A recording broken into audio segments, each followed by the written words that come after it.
లీటర్ల నీళ్లు వచ్చే పరిస్థితికి వచ్చింది. ఇవన్నీ కూడా చాలా బాధాకరమైన సంఘటన, ఊహించని సంఘటన.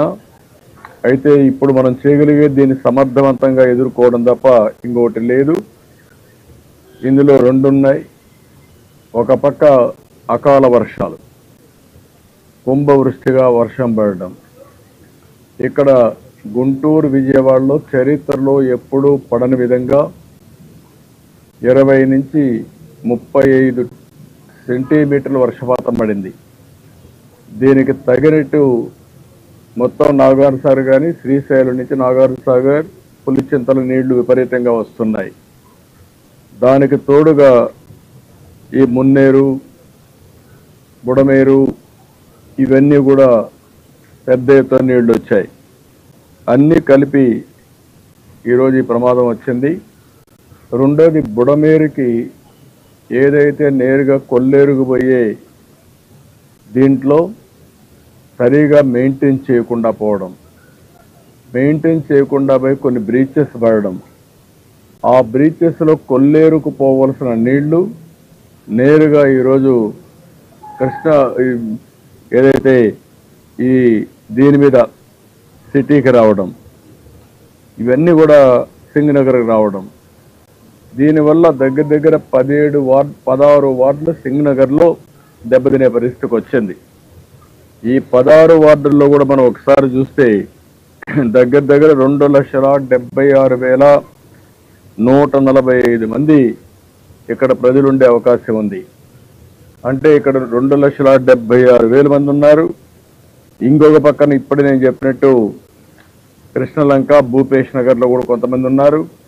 అదే కాకుండా ఇబ్రహీంపట్నంలో కూడా కొంతమంది అక్కడ కూడా సబ్మెర్జ్ అయ్యే పరిస్థితి వచ్చింది.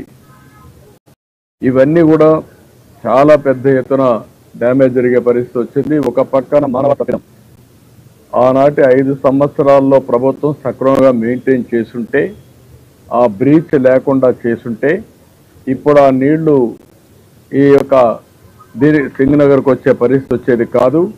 దానివల్ల ఇది కొంతవరకు ప్రొటెక్షన్ ఉండేది.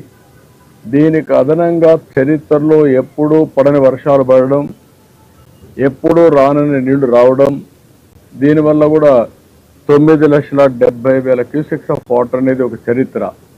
అని నీళ్లు వచ్చే కొందికి ఎక్కడికక్కడ వీక్గా ఉండేది ఎక్కడ, లేకపోతే ఓవర్ఫ్లో కావడం, సబ్మెర్జెన్స్ ఎక్కడ కొంత పల్లపు ప్రాంతాలు ఉంటే సబ్మెర్జెన్స్ కావడం, ఇవన్నీ అయ్యే పరిస్థితికి వచ్చింది.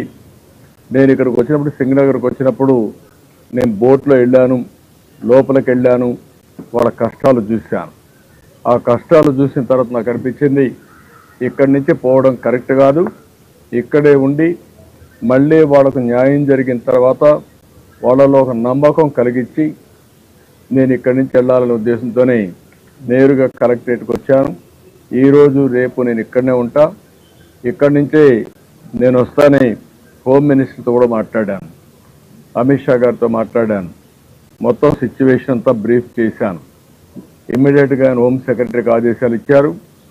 10 ఎన్డీఆర్ఎఫ్ టీములు పంపిస్తున్నారు. 10 ఎన్డీఆర్ఎఫ్ టీములు వస్తున్నాయి. ఈరోజు కొన్ని అయితే మిడ్ నైట్కి వస్తాయి. ఒక 4 బోట్లు వస్తాయి. దగ్గర దగ్గర 4 కలిపి ఇంకొక పక్కన రేపు 6 టీములు వస్తున్నాయి. అన్నీ కలిపి మనం చూస్తే ఒక 40 బోట్లని, ఒక 10 ఎన్డీఆర్ఎఫ్ టీములు పంపిస్తున్నారు. ఇవి కాకుండా ఒక 6 హెలికాప్టర్లు పంపిస్తున్నారు. ఒకవేళ హెలికాప్టర్లు కూడా వస్తే ఎక్కడికక్కడ ఎయిర్ లిఫ్టింగ్ చేయడం, ఫుడ్ ఇవన్నీ చేయడం. రెండోది, ఎవరన్నా ఎవాక్యువేషన్ చేయాల్సి అర్జెంట్ అయితే వాళ్ళని కూడా తీసుకొచ్చి సురక్షితమైన ప్రాంతాల్లో పెట్టడానికి ఉపయోగపడుతుంది. ఇది కేంద్రం నుంచి మనం అడిగిన వెంటనే వాళ్ళు సహాయం చేసే పరిస్థితికి వచ్చారు. ఇదే సమయంలో మీరు ఒకసారి చూస్తే దీన్ని ఏదైతే ఒక వార్ ఫుట్టింగ్లో చేస్తే తప్ప ఈ సమస్య పరిష్కారం కాదు. ఈరోజైతే మధ్యాహ్నం నుంచి చాలా అవస్థపడుతున్నారు నీళ్లు వచ్చిన తర్వాత. కానీ రాత్రి అయింది.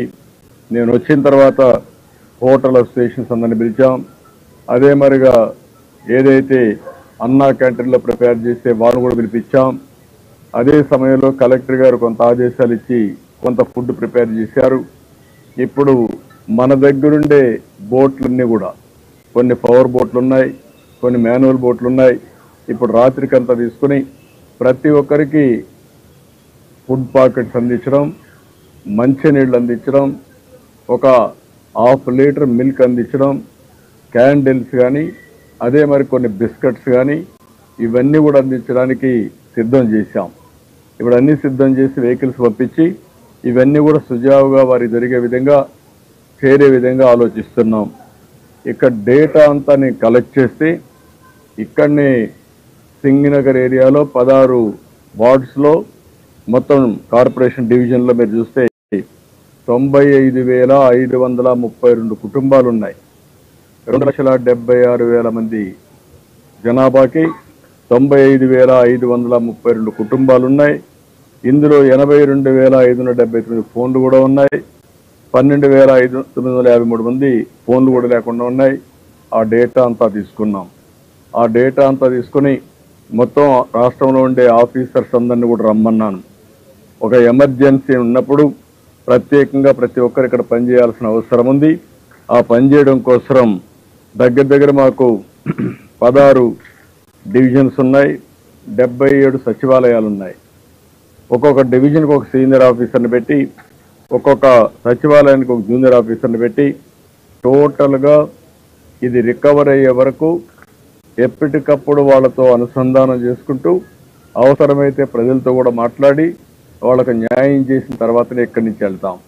దానికోసం ఒక కార్యక్రమాన్ని తయారు చేశాను. ఇది అవుతానే అందరితో కూడా మేము కూర్చుంటున్నాం. మేము కూర్చొని మళ్ళీ రాత్రికి నేను వెళ్తాను. ఆ పేర్లన్నీ కూడా మేము మీకు రిలీజ్ చేస్తాం. ఆ పేర్లన్నీ మీకు రిలీజ్ చేసి మీకు ఇస్తాం నేమ్స్ అన్ని. దానికంటే ముఖ్యంగా